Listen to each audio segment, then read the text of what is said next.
क्या आप हर साल भारी भरकम टैक्स देते हुए थक चुके हैं और अपना टैक्स बचाना चाहते हैं? तो आज के वीडियो में मैं आपके लिए ऐसे ही इनकम टैक्स के सेक्शन के बारे में बात करने वाला हूं जो ना सिर्फ आपके इनकम टैक्स को कम करेगा बल्कि आपको फाइनेंशियल स्टेबिलिटी भी देगा और इनकम जनरेट करने में भी मदद करेगा। तो चलिए शुरू करते हैं। आइए देखते हैं इसके मुख्य लाभ। सेल्फ ऑक्युपाइड प्रॉपर्टी यानी कि वो प्रॉपर्टी जिसमें आप स्वयं रह रहे हैं। ऐसी प्रॉपर्टी पे लिए गए होम लोन के 2 लाख रुपए तक के इंटरेस्ट को आप अपनी इनकम में से घटा सकते हैं, जो कि आपके टैक्स बिल को काफी ज्यादा कम कर सकता है। दूसरे नंबर पर आता है कि अगर आपने प्रॉपर्टी में इन्वेस्टमेंट करा हुआ है और उस प्रॉपर्टी को आपने लेट आउट करा हुआ है यानी किराए पे दिया हुआ है, ऐसी स्थिति में ब्याज पर कोई भी अपर लिमिट नहीं है। ध्यान दीजिए, सेल्फ ऑक्युपाइड प्रॉपर्टी पे आप सिर्फ 2 लाख रुपए तक के ब्याज को घटा सकते हैं, जबकि लेट आउट प्रॉपर्टी जो होती है उस पर कोई भी अपर लिमिट नहीं है। दूसरा, सेक्शन 24A के तहत आपको 30% का स्टैंडर्ड डिडक्शन भी मिलता है और अपर लिमिट ना होने की वजह से जो भी लॉसेस होते हैं हाउस प्रॉपर्टी वो सारे के सारे आप एडजस्ट कर सकते हैं।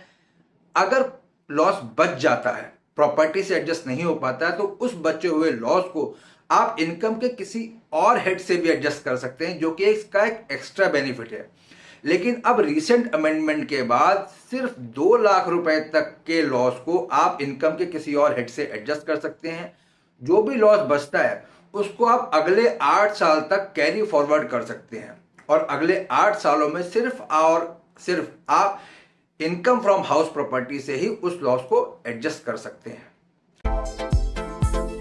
तीसरी बात कि अगर आपने कंस्ट्रक्शन से पहले कोई लोन लिया है तो जिस फाइनेंशियल ईयर में आपने लोन लिया उसके एंड से अगले 5 साल के अंदर आपको प्रॉपर्टी कंस्ट्रक्ट करनी होती है और जो आप ब्याज दे रहे हैं उसको आप 5 इक्वल इंस्टॉलमेंट में डिडक्शन के रूप में ले सकते हैं। तो आइए समझते हैं कि कैसे ये सेक्शन आपको इनकम जनरेशन में भी मदद करता है।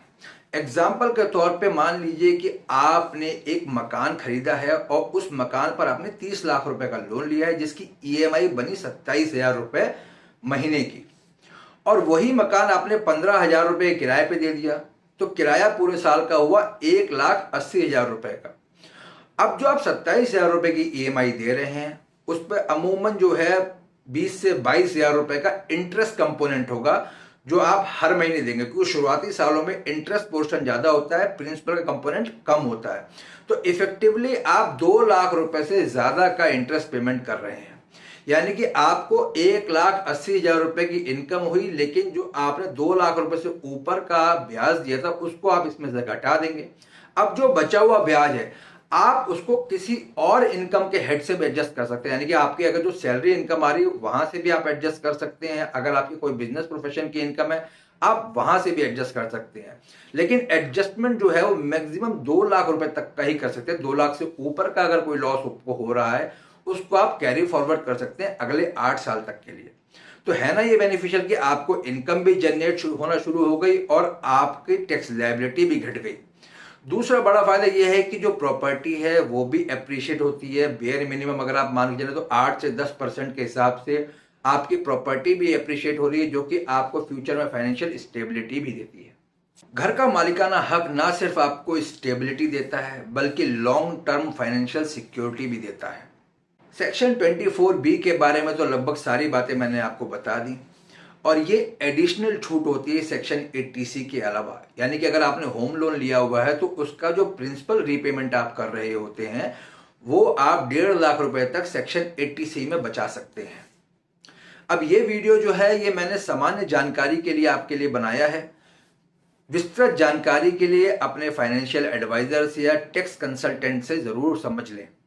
वीडियो अच्छा लगा हो तो अपने दोस्तों और रिश्तेदारों के साथ शेयर करना मत भूलिएगा और आगे भी ऐसी महत्वपूर्ण जानकारी के लिए सब्सक्राइब जरूर करें। Thank you.